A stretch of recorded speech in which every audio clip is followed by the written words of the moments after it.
ആള് പറഞ്ഞു നടക്കണ്ട, ഞാൻ എടുക്കാമെന്ന് പറഞ്ഞിട്ട് പുള്ളി എൻ്റെ നെഞ്ചുഭാഗത്തൂടെ കൈ കയറ്റിയിട്ട് എന്നെ എടുത്തു. മറ്റേ ചേട്ടൻ വന്നിട്ട് എൻ്റെ കാലിലും പിടിച്ചു. പുള്ളി എന്നെ എടുത്ത് അടുത്ത വണ്ടിയിലേക്ക് കയറ്റുന്ന അത്രയും സമയവും എൻ്റെ നെഞ്ചുഭാഗത്ത് നല്ല രീതിയിൽ അയാൾ പിടിച്ചുകൊണ്ടിരിക്കുകയാണ്.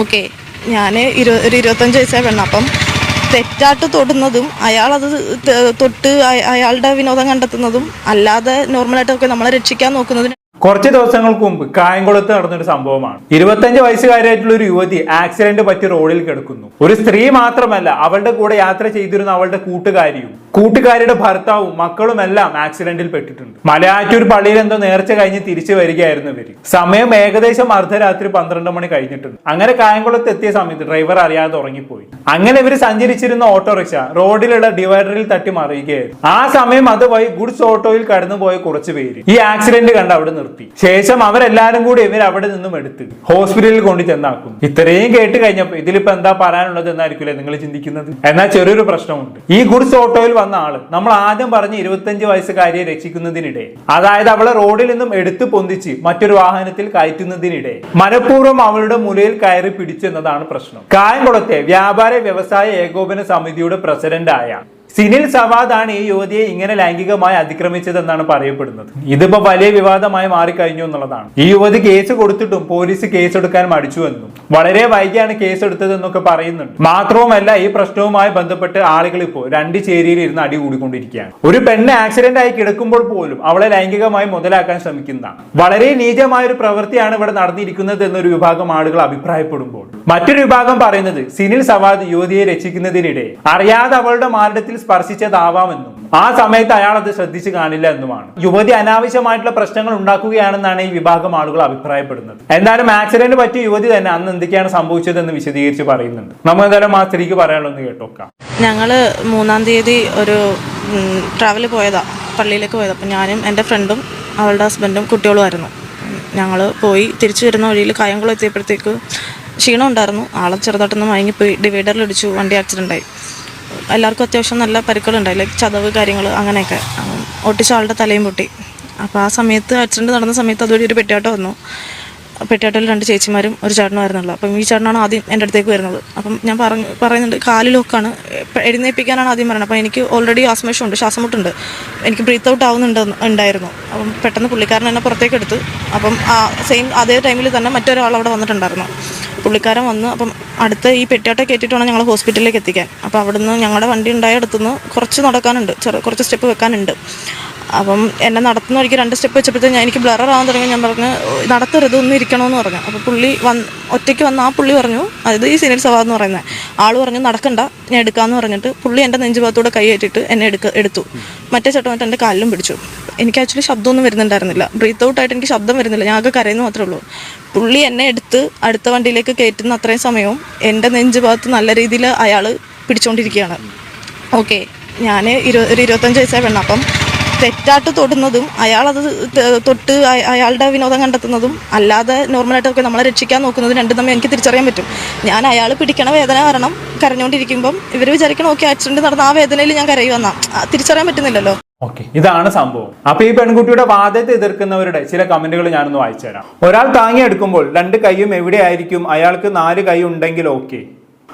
ഒരാൾ താങ്ങിയെടുക്കുമ്പോൾ 2 കൈ എവിടെയായിരിക്കും എന്നുള്ളതാണ് ചോദ്യം. ഓക്കെ, ആക്സിഡന്റ് പറ്റിയതിന് ശേഷം ഈ യുവതി എഴുന്നേൽക്കുന്നുണ്ട്. പക്ഷെ ആക്സിഡന്റിന്റെ ഷോക്കും ആസ്മയുടെ ബുദ്ധിമുട്ടും കാരണം അവൾക്ക് നടക്കാൻ കഴിയുന്നില്ല. അങ്ങനെയാണ് നീ നടക്കേണ്ട, ഞാൻ നിന്നെ എടുത്തോളാം എന്ന് സിനിൽ സവാദ് ഈ പെൺകുട്ടിയോട് പറയുന്നത്. ഇവിടെ കമന്റ് ഇട്ട ആള് ചോദിക്കുന്നത് അങ്ങനെ എടുക്കുന്ന സമയത്ത് അയാളുടെ 2 കൈയും എവിടെയായിരിക്കും എന്നുള്ളതാണ്. നമ്മൾ ഇവിടെ ശ്രദ്ധിക്കേണ്ട കാര്യം എന്താണെന്ന് വെച്ചാൽ, ഇവിടെ ആക്സിഡന്റ് നടന്നെങ്കിലും ഭയങ്കരമായിട്ടുള്ള കുഴപ്പങ്ങളൊന്നും അവിടെ ഇല്ല, രക്തച്ചൊരിച്ചിലില്ല, കുറെ ആളുകൾ കൂടിയിട്ടുള്ള ബഹളങ്ങളും ഇല്ല, ആരുടെയും ബോധവും പോയിട്ടില്ല. അതായത് പെട്ടെന്ന് ഓടി പിടിച്ച ആളെടുത്ത് ആംബുലൻസിലേക്ക് എറിഞ്ഞ് ഹോസ്പിറ്റലിലേക്ക് കൊണ്ടുപോകുന്ന ഒരു സിനോറിയ അല്ല ഇവിടെ ഉള്ളത്. അങ്ങനെ ഒരു സിനോറിയ ആണെങ്കിൽ പെട്ടെന്ന് ഓടിപ്പോയി എടുക്കുമ്പോൾ ചിലപ്പം പിടിക്കുന്ന സ്ഥലത്ത് ശ്രദ്ധിക്കാൻ കഴിഞ്ഞോളന്നില്ല. പക്ഷെ ഇവിടെ കുറച്ചുകൂടി ശാന്തമായിട്ടുള്ള അന്തരീക്ഷമാണ്. ഈ യുവതി തന്നെ സ്വയം എഴുന്നേൽക്കാൻ ശ്രമിക്കുന്നുണ്ട്, പക്ഷെ കഴിയാത്തത് കൊണ്ട് അവിടെ തന്നെ ഇരുന്നേ ഉള്ളൂ. പെട്ടെന്ന് ഓടിപ്പോയി അവളെ എടുത്തു പൊക്കി വണ്ടിയിൽ കയറ്റേണ്ട ഒരു സാഹചര്യം അവിടെ വരുന്നില്ല. ആക്സിഡന്റ് ആയതുകൊണ്ട് തന്നെ പെട്ടെന്ന് ഹോസ്പിറ്റലിൽ കൊണ്ടുപോകണം, അത് ശരിയാണ്. പക്ഷെ നമ്മൾ നോക്കുമ്പോൾ അവിടെ ഒരു ചോരക്കളിയുടെയോ ബോധം പോയതിന്റെയോ പ്രശ്നം ഒന്നും തന്നെ ഇല്ല. സോ ഇങ്ങനെ എടിപിടിയുന്ന ആൾ എടുക്കേണ്ട ആവശ്യം വരുന്നില്ല. ഞാൻ പറഞ്ഞത് എല്ലാവർക്കും മനസ്സിലായി കാണുമെന്ന് വിചാരിക്കുന്നു. സോ ഈ കമന്റിൽ പറഞ്ഞ പോലെ ആകെ 2 കൈയല്ലേ ഉള്ളൂ, താങ്ങി എടുക്കുമ്പോൾ ചിലപ്പോൾ അവിടെയും എവിടെയും ഒക്കെ പിടിച്ചു പോകുമെന്ന് പറഞ്ഞതിൽ യാതൊരു ലോജിക്കും ഇല്ല എന്നുള്ളതാണ്. ബിക്കോസ് അങ്ങനെ ഒരു സിറ്റുവേഷൻ ഇവിടെ ഇല്ല. പിന്നെ ഒരാളെ താങ്ങി എടുക്കുമ്പോൾ എങ്ങനെയാണ് മുലകളിൽ അമർത്തി പിടിക്കുന്നത്? കക്ഷത്തിലല്ലേ താങ്ങി എടുക്കുക. അങ്ങനെ എടുക്കുമ്പോൾ കൈകൾ മാരടത്തിലേക്ക് പോകേണ്ട ആവശ്യം എന്താണ് എന്നൊന്ന് ചിന്തിച്ചു നോക്കൂ. ഇയാൾ മാരടത്തിൽ ഞെക്കിയിട്ട് ഈ യുവതി വേദനിച്ച് കരഞ്ഞു എന്നാണ് പറയുന്നത്. അത് മാത്രമല്ല, ഹോസ്പിറ്റലിൽ എത്തിയതിനു ശേഷം ഡോക്ടർ ദേഹപരിശോധന നടത്തിയപ്പോഴും മാരടത്തിൽ ശക്തമായി സ്പർശിച്ചതിന്റെ മാർക്കുകൾ കണ്ടെത്തിയെന്നും പറയുന്നുണ്ട്. അതിലേക്ക് നമുക്ക് വരാം. ഞാൻ പറഞ്ഞു വന്നത് എന്താണെന്ന് വെച്ചാൽ, ഈ പെൺകുട്ടിയെ എടുത്തു പോകുമ്പോൾ മാറിടത്തിൽ സ്പർശിക്കേണ്ട ആവശ്യകത വരുന്നില്ല എന്നുള്ളതാണ്. അല്ലാതെ തന്നെ എടുത്തു വെക്കാൻ കഴിയും. ഇവിടെ ഈ യുവതിയുടെ കാലിൽ പിടിക്കാൻ മറ്റൊരാളും കൂടി ഉണ്ടായിരുന്നു എന്നും പറയുന്നുണ്ട്. അങ്ങനെ വരുമ്പോൾ ഒരിക്കലും മാറിടത്തിൽ പിടിക്കേണ്ട ഒരു സാഹചര്യവും ഇവിടെ വരുന്നില്ല എന്നുള്ളതാണ്. മാത്രവും എന്റെ ഈ കമന്റിൽ പറഞ്ഞ പോലെ ഈ പെൺകുട്ടിയെ കക്ഷത്തിലൂടെ പിടിച്ചെടുക്കുന്ന സമയത്ത് 2 കൈയും എവിടെയായിരിക്കും? കക്ഷത്തിൽ മാത്രമേ 2 കൈ ഉണ്ടാവത്തുള്ളൂ. അല്ലെങ്കിൽ പിന്നെ ഇയാളെ യുവതിയെ ഒറ്റയ്ക്ക് നെഞ്ചിലൂടെ കൈയിട്ട് കോരി എടുത്തതാവാം. അപ്പോഴായിരിക്കണം മാറിടത്ത് പിടിച്ചിട്ടുണ്ടാവുക. അത് കണ്ട് ഇയാൾ ഒറ്റയ്ക്ക് എടുത്ത് ബുദ്ധിമുട്ടണ്ട എന്ന് കരുതി മറ്റാളെ വന്ന് കാല് പിടിച്ച് സഹായിച്ചതാവാം. എന്താ അടുത്ത കമന്റ് വെച്ച് നോക്കാം. ഇത് ഇവൾ കള്ളം പറയുവാണോ? അയാൾ അങ്ങനെ പിടിച്ചെങ്കിൽ നിനക്ക് അന്നേരം പ്രതികരിക്കേണ്ടത്. മറ്റൊരു ഷിംജിത്ത് ഒന്ന് പോടി, അന്നേരം പ്രതികരിക്കേണ്ടതെന്നൊക്കെ എങ്ങനെയാണ് ചോദിക്കാൻ കഴിയുന്നത്? ഒന്നാമത് ആക്സിഡന്റ് പറ്റിയതിന്റെ ഷോക്ക് ഉണ്ട്. പിന്നെ ആസ്മ കാരണം ശ്വാസം കിട്ടുന്നില്ല, സംസാരിക്കാനും കഴിയുന്നില്ല. അതിന്റെ ഇടയിൽ എങ്ങനെയാണ് ഒരാൾക്ക് പ്രതികരിക്കാൻ കഴിയുന്നത്? സോ ആ ചോദ്യത്തിന് പ്രസക്തി ഇല്ല. പിന്നെ ഇത് മറ്റൊരു ഷിംജിതയാണെന്ന് പറഞ്ഞത്. ഇങ്ങനെ ഏത് സ്ത്രീയും താൻ സെക്ഷുവലി ഹറാസ് ചെയ്യപ്പെട്ടു എന്ന് പറയുമ്പോഴും അവളെ ഷിംജിത എന്ന് വിളിക്കുന്നതിനോട് എനിക്ക് പൂർണ്ണമായും യോജിക്കാൻ കഴിയില്ല. ഷിംജിതയെ പോലെ വൈറലാവരൊന്നും ഈ യുവതി ഇവിടെ ശ്രമിച്ചിട്ടില്ല. മര്യാദക്ക് കേസ് കൊടുത്തു, പക്ഷെ പോലീസ് ആദ്യം കേസ് എടുക്കാൻ തയ്യാറായില്ല. അതിനുശേഷമാണ് ഈ പെൺകുട്ടി മാധ്യമങ്ങളുടെ സഹായം തേടുന്നതും ഇതൊരു വാർത്തയായി മാറുന്നതും. അതുകൊണ്ട് ഈ സംഭവവും ഷിംജിതയുടെ സംഭവവും തമ്മിൽ കമ്പയർ ചെയ്യുന്നതിൽ വലിയ അർത്ഥമില്ല എന്നതാണ് എന്റെ അഭിപ്രായം. എന്തായാലും മറ്റു ചില കമന്റുകൾ വായിച്ചു നോക്കാം. ബസ്സിനുള്ളിൽ പീഡനം നടത്തിയിട്ട് അധികം നാളായിട്ടില്ല, ഒരു പാവപ്പെട്ടവന്റെ ജീവിതം പൊരിഞ്ഞു. അതുപോലെ മറ്റൊരു ജീവന് പൊരുവാനുള്ള വേറൊരു കഥയാണ് ഇത്. ഇതും ഇതുപോലെ സംഭവിക്കാൻ സാധ്യതയുണ്ട്. വയലിൽ കിടന്ന് ചത്താലും ഒരു പെണ്ണിനെ രക്ഷിക്കാൻ നോക്കല്ലേ, പണി കിട്ടും.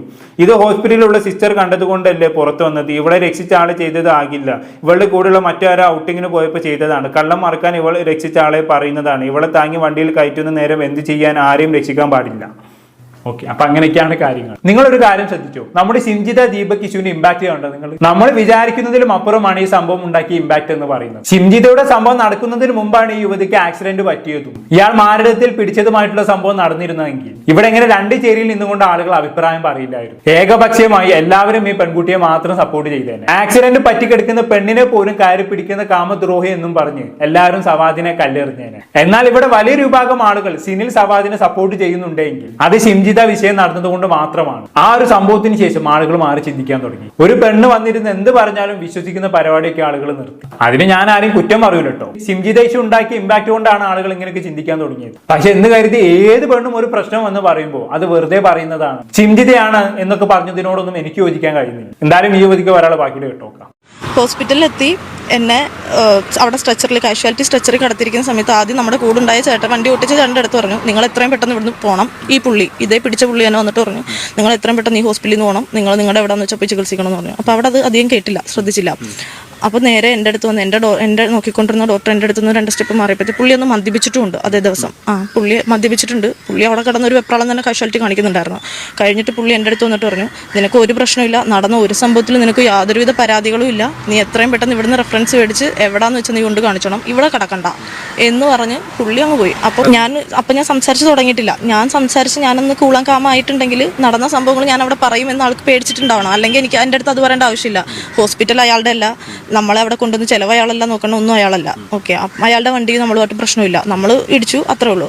പിന്നെ അയാൾ പേടിച്ചു. ഞാൻ സംസാരിച്ച് തുടങ്ങിയ ഈ വിവരം പുറത്തു വരുന്ന അയാൾക്ക് പേടി ഉണ്ട്, ഉള്ളിലുണ്ടായിട്ടുണ്ടാവുമല്ലോ തീർച്ചയായിട്ടും. അയാൾക്കറിയാം എനിക്കത് എത്രത്തോളം വേദനിച്ചിട്ടുണ്ടെന്നും ഞാൻ അതിനെ എങ്ങനെയായിരിക്കും പ്രതികരിക്കാൻ പോകുന്നതെന്നും അയാൾ ചിന്തിച്ചിട്ടുണ്ടാവും.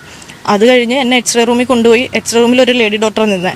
പുള്ളിക്കാരത്തി എൻ്റെ വസ്ത്രം മാറ്റുന്നതിനിടയിൽ ശരീരത്തിലുണ്ടായിരുന്ന പാടുകൾ കണ്ട് എൻ്റെ അടുത്ത് ചോദിച്ചു, ഇതെന്താ പറ്റിയെന്ന് ചോദിച്ചു. ഞാൻ പൊട്ടിക്കരഞ്ഞ് ഇത് ആക്സിഡന്റിൽ പറ്റിയതല്ല എന്താന്ന് ചോദിച്ചപ്പോഴത്തേക്ക് ഞാൻ കാര്യം വിവരിച്ച്, ചേച്ചി ഇങ്ങനെ ഒരു സംഭവം നടന്നു. എന്നിട്ട് ചേച്ചി പറഞ്ഞ കംപ്ലൈൻറ്റ്. അപ്പോൾ ഈ പുള്ളി എന്നെ കാഷ്വാലിറ്റി വെച്ച് ഭീഷണിപ്പെടുത്തുന്നതിനിടയിൽ ഇയാൾ പോയി കഴിഞ്ഞപ്പോൾ അവിടെ നിന്ന് കുറച്ച് ചേട്ടന്മാരുണ്ടായി.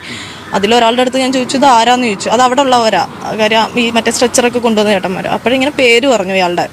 കഴിഞ്ഞിട്ട് എക്സ്റേ റൂമിൽ ചേച്ചി ചോദിച്ചപ്പോൾ ഞാനിങ്ങനെ കാര്യം പറഞ്ഞ്. അപ്പോൾ ചേച്ചി പറഞ്ഞ് കംപ്ലൈൻറ്റ് ചെയ്യണമെന്ന് പറഞ്ഞ് പോലീസിനെ വിളിച്ച്. പോലീസുകാർ അവിടെ വന്ന് ഞാൻ ജസ്റ്റ് പറയണത് അവർ കേട്ടു. പോലീസുകാർ വന്നു, ഞാൻ അപ്പം തന്നെ വന്നു. ഓക്കെ, അപ്പൊ അടുത്ത ദിവസം തന്നെ പോലീസ് കേസ് കൊടുത്ത് FIR. പക്ഷെ ഇയാളെ അറസ്റ്റ് ചെയ്യുകയോ മറ്റെന്തെങ്കിലും നടപടി എടുക്കുകയോ ഒന്നും ചെയ്തില്ല എന്നുള്ളതാണ് യുവതി പറയുന്നത്. ഇലക്ഷന്റെ കലാശക്കൊട്ടിലേക്ക് ഇയാൾ പങ്കെടുത്തിരുന്നു അത്രേ. പക്ഷെ എന്നിട്ട് പോലും പോലീസ് ഇയാളെ അറസ്റ്റ് ചെയ്തില്ല. വ്യാപാര വ്യവസായ സമിതിയുടെ പ്രസിഡന്റ് ആണ് അത്ര ഇയാൾ. പിന്നെ പാർട്ടി ലെവലിൽ അത്യാവശ്യം പിടിപാടുണ്ട് എന്നും പറയുന്നുണ്ട്. അതുകൊണ്ടാണ് ഇയാൾ അറസ്റ്റ് ചെയ്യാൻ വൈകിയതെന്നാണ് യുവതി ആരോപിക്കുന്നത്. അതിനിടയിൽ യുവതിയുടെ കൂട്ടുകാരി ഇയാൾ ബന്ധപ്പെടുകയും പൈസ കൊടുത്ത് ഈ സംഭവം ഒതുക്കി തീർക്കാൻ ശ്രമിച്ചു എന്നും യുവതി പറയുന്നുണ്ട്. എന്തായാലും ഈ കേസുമായി ബന്ധപ്പെട്ട് മറ്റു ചില വിവരങ്ങളൊന്നും ഈ കേസിൽ ലഭ്യമല്ല. കൂടുതൽ വിവരങ്ങൾ ലഭിക്കുന്നതിനനുസരിച്ച് വേണമെങ്കിൽ നമുക്കൊരു വീഡിയോ കൂടി ചെയ്യാം. എന്തായാലും കേസ് നടക്കട്ടെ, പോലീസ് അന്വേഷിക്കട്ടെ. അതിനിടയിൽ സുനിൽ സവാദിന് ഈ വിഷയത്തിൽ എന്തെങ്കിലും പറയാനുണ്ടെങ്കിൽ അയാൾ പറയട്ടെ. അയാളുടെ ഭാഗവും കേൾക്കാൻ നമ്മൾ തയ്യാറാണ്. എന്തായാലും ഞാൻ കൂടുതലൊന്നും പറയുന്നില്ല. എന്താണ് നിങ്ങൾക്ക് തോന്നുന്നത്? കമന്റ് ബോക്സിൽ രേഖപ്പെടുത്തുമല്ലോ. അടുത്തൊരു ടോപ്പിക്കുമായി കാണാം.